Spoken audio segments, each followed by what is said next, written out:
करें हाल ही के लाहौर दमा कसूर रोड नज़दीका मरुची नकली पोरांचा जोड़ कुतगे शीरे एक ट्रक के गिरक बूतक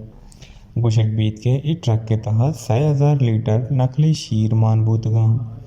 के ही ट्रक हमें नकली शीरा शहरा सप्लाई करने का बूतक के ही नेम रहा गिरक बूतगा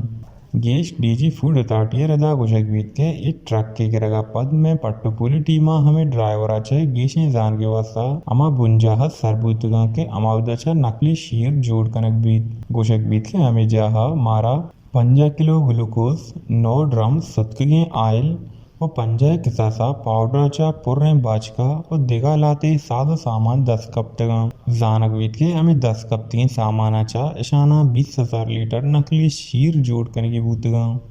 गेश डीजी फूड अथॉरिटी मुदस्सिर रियाज मलिक के गोशगिंद के मारा ही आल रसगा पद मावती कारवाही बिंदात कुतक वही ट्रक मालिक 10 की कुतगन तो गेश ईशानी बारवा हंगा पट्टपूर बुगा हिंद 10 हरजमा ही गैंग 10 गिर कनक बीबी